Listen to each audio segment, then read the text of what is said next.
In a separate module, we talked about the statement, trans women shouldn't compete in women's category sports. We said that to some, it's just an opinion, while to others, it's a threat to the trans community. In other words, transphobia is one reason someone might take this position. Another reason might be genuine concern that trans women have an unfair advantage in that context.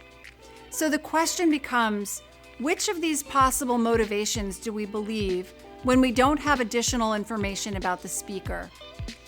If the goal is building open communication and an inclusive culture, the answer to that has to be the following. Unless we have objective information suggesting otherwise, we assume the statement, position, or question is not driven by hostility, animus, or bigotry.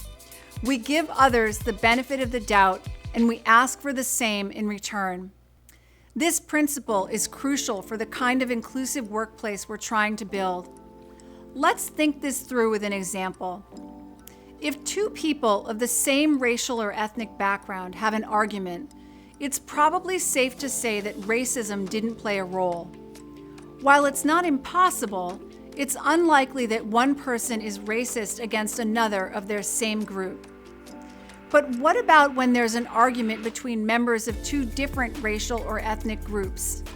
In this case, animus may indeed be a factor. Imagine, for example, a staff meeting where people are talking about the best path forward on a project. Diego, who is Latino, is talking about what he thinks the team should do. While Diego is in the middle of talking, Jason, who is white, jumps in, interrupting Diego with his own contribution. What are the possible explanations for Jason's behavior in this instance? Here are three possibilities. First, Jason holds racist beliefs. He has disdain for Diego because Diego is Latino and he doesn't think that Diego could have anything worthwhile to contribute. In this scenario, Jason is coming from a place of racial animus. Second, Jason is oblivious. It may be that Jason simply did not hear Diego and did not intend to interrupt anyone. Or maybe he meant no harm, but was just so overcome with the desire to add his 2 cents that he did so even though Diego was still speaking. He would have done the same thing regardless of the race or ethnicity of the person he was interrupting. Third, Jason is rude. Jason thinks that his opinions are more important than those of other people and that he should be given the biggest and most prominent platform to communicate his ideas while others take a back seat. In this scenario, Jason's sense of self-importance exists independently of racism or animosity towards other groups. Why is it so important to think through these competing explanations? It's important because which one we think is right shapes how we respond to the situation. If we believe it's the first one, Jason will need to learn to recognize and modify his behavior and rethink the way he responds to and interacts with minority group members in the workplace. If it's the second, Jason needs to be made aware that while his enthusiasm is appreciated, he needs to respect others when it's not his turn to speak. If it's the third, Jason may benefit from coaching around communication style. We started out with the question of, which of the possible motivations do we believe when we don't have any additional information about the speaker? And we said that our goals of true inclusion and open communication provide an answer to this question. This means that in the absence of other information, we assume that Jason meant no harm.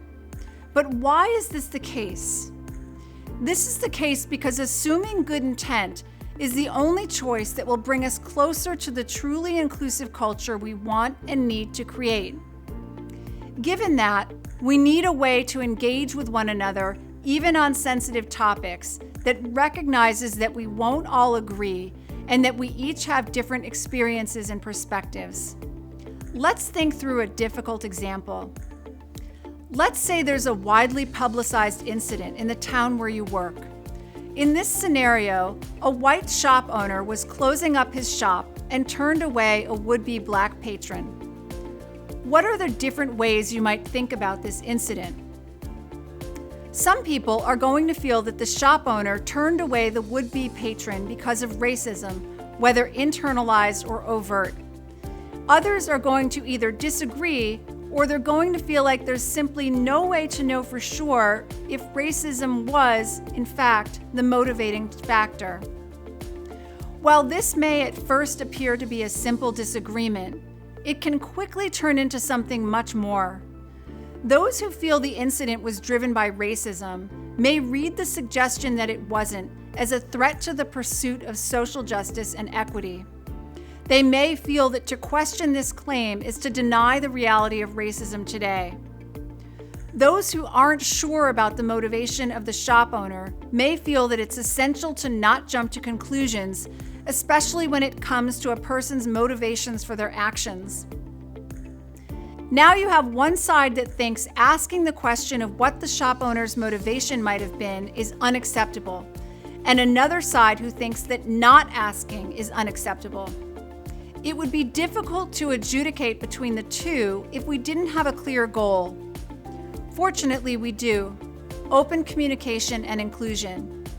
The only way to get closer to that goal is to allow people to ask questions, and to do so without social penalty. Here's where it gets even trickier. Let's be frank about the challenges this scenario brings. Without additional information, we cannot be certain about someone's reasons. However, if our goal is a truly inclusive environment, our path forward is clear. In the presence of competing explanations, it is most productive to be careful about declaring a person's motivation to be animus without additional objective information supporting that conclusion.